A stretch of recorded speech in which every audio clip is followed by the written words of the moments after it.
Hello, I'm Archbishop Robert Carlson.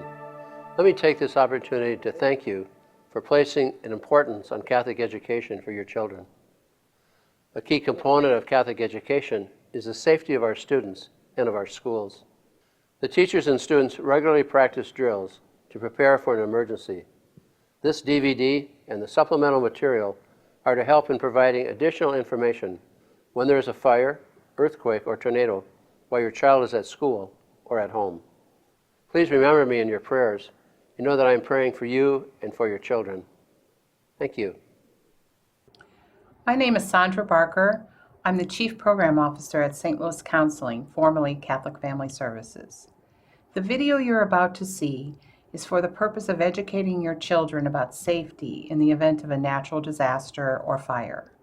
The Archdiocese of St. Louis and the Office of Catholic Education and Formation have prepared this video with experts from fire protection and law enforcement.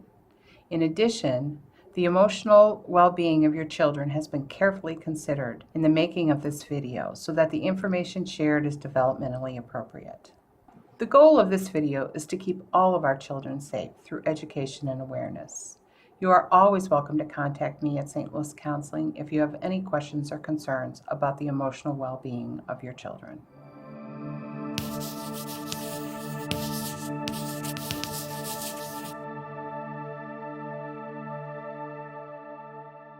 The Archdiocese has put together this training video to help with your children's emergency plan at school. A lot of that involves what to do in the case of an emergency while they're at school, but there's a lot of things that can be done at home to keep your kids safe at home too, and that's what we're going to talk about today.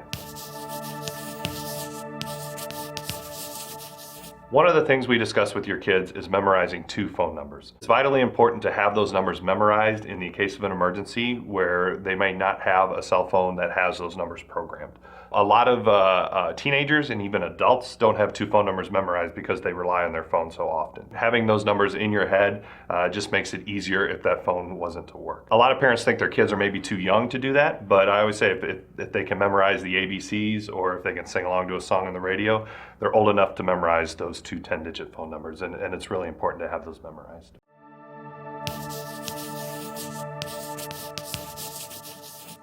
So the discussion we used to have with the kids was, what number do you call in case of an emergency? And everybody would say 911, and the kids still know that answer. What we've had to go beyond that now and talk to kids about how to call 911. When we were all kids, we were pretty certain that you could go into any kitchen in the neighborhood and there would be a phone hanging on the wall, but that's not always the case now. A lot of the kids we talk to in schools, they don't even have landlines anymore and they're strictly just using cell phones. The test is to ask your kids what number they call in case of an emergency, and they'll say 911, and then slide them your cell phone and say, okay, show me how you would do that on my phone. Getting past whatever lock you have on your phone, navigating the phone to the phone feature and actually dialing those numbers are a lot of things that kids need to know. And I know you're saying, that's the exact reason I put that lock on my phone, is to keep the kids out. And that's fine, but there's an emergency feature on your phone where the kids can access that and dial without knowing that lock. If there was a case where you weren't alert and couldn't dial yourself, that they could take your phone, dial 911. Or if they were at grandma and grandpa's house, or even at a friend's house, and the friend's mom or dad, had a seizure or wasn't alert, that they know how to pick up any phone, get in there and use that emergency feature. And that's really important to have those discussions with your kids about not only what number do you call, but how do you call 911 in the case of an emergency. Another thing we discuss with kids is knowing their own address, but not only knowing their address, but knowing where to find another address if they were at an unfamiliar house. We talk to kids about if they were at a friend's house and something happened, they needed to call 911, and the dispatcher asked, what's the address where you are? We talk about going outside and looking at the mailbox. Or maybe easier is just to find a piece of mail laying around the kitchen that would have that address. We talk to the kids about it at school, but it's great if you guys can reinforce that message at home. And it doesn't have to be a detailed, serious discussion, but just, maybe over dinner or while you're driving in the car, just talk about these what-if scenarios. Another thing we discuss is that sometimes the rules change in an emergency, and for kids to feel empowered to know that the rules may not apply. What I mean by that is you may tell your kids never go outside without talking to mom or dad first. But if mom's home and she's unresponsive, maybe it's okay to run outside and go to the neighbor's house, or even to flag down a car that's passing by on the street to get help, so that those rules change. You may have rules that never play with mom or dad's cell phone, but especially for little kids, let them know that if there's an emergency, the rules are different, that you may need to get my phone, use those emergency features that we talked about to call for help. We're kind of in the habit of telling kids, like, don't talk to strangers, strangers are bad people. But in an emergency, a stranger can really help and save your life. So even if it's something simple as getting separated at an amusement park or at a big, barbecue festival or fair or something like that, then it's okay. And I always use the term, it's okay to approach another mom or dad. So instead of using the word stranger, somebody you don't know. So if you see another family with another parent there, that they're a safe person that you can go talk to find help. That notion that during an emergency, the rules aren't always the same is really important. And kids seem to pick up on that and know when is an appropriate time to get help. At school, your kids routinely practice earthquake, tornado, and fire drills, but it's vitally important that you guys are also practicing them at home.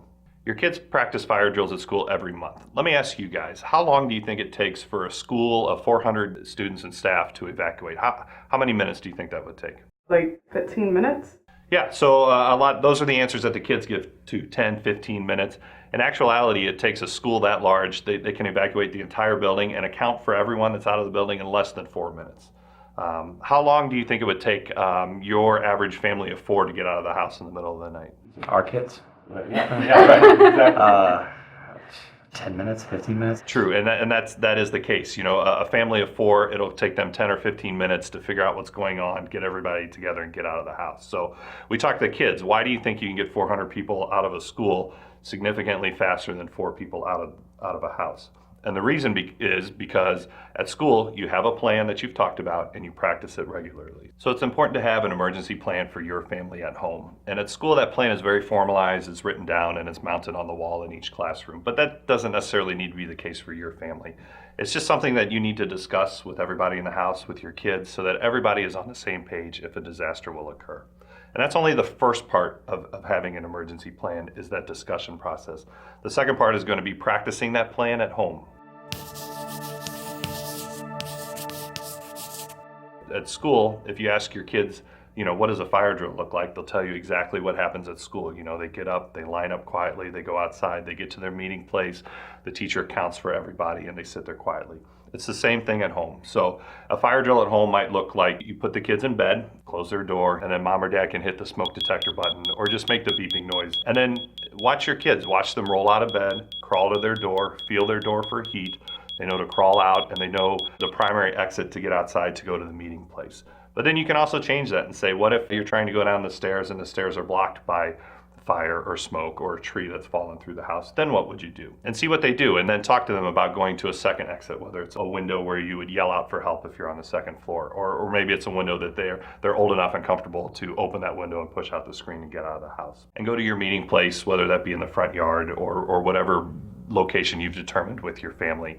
And there you can assess the situation and determine what the next appropriate step is for your family.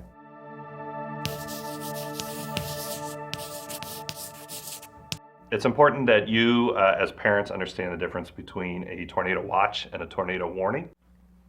And if there was a tornado warning with an imminent tornado coming to you, what the course of action would be for your household. You would have a plan in place that you've discussed with your family, but the other half of that is being able to practice that plan before an emergency would occur. So in the case of a tornado, you would want to get your family to the lowest, most interior section of the house and avoid any windows that may be there. You would want to get in a safety position, which is a crouch position with your hands over your head, just like your kids practice at school, but you would do the same thing at home. And then once the tornado has passed, you're going to want to get out of your house as quickly and safely as possible and go to your meeting place, whether that be in the front yard or whatever location you've determined with your family. And there you can assess the situation and determine what the next appropriate step is for your family.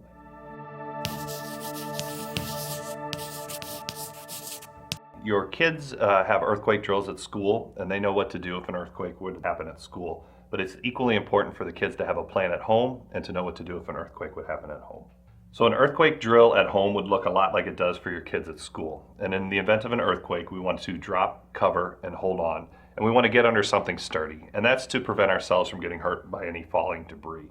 If you happen to be in a room where there's no tables or anything that you can get under, you can get in the corner of the room where the wall meets the floor, and there's a safe place there. And you can also find protection in a doorway. After the initial earthquake, you're going to want to exit your house through the closest and safest exit possible, and then meet up with your family at your meeting place in the front yard or wherever you've decided. And from there, you can assess the situation and decide what's the best step for your family from there. We've always wanted to do fire drills at home, but we never wanted to scare the kids. So it's been my experience that when you practice these things and you talk about these things, it actually empowers the kids. So instead of being scared, they become prepared, and then they'll know exactly what to do in a case of an emergency.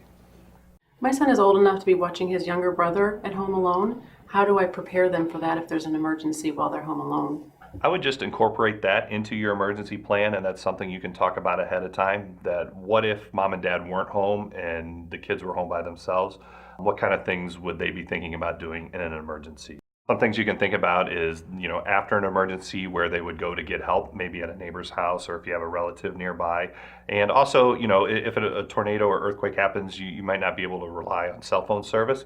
So talk to them about what options they would have if their cell phone didn't work to get a hold of mom or dad. And those answers might include going to a neighbor's house for help or discussions like that. Just have those discussions ahead of time and incorporate that into your emergency plan.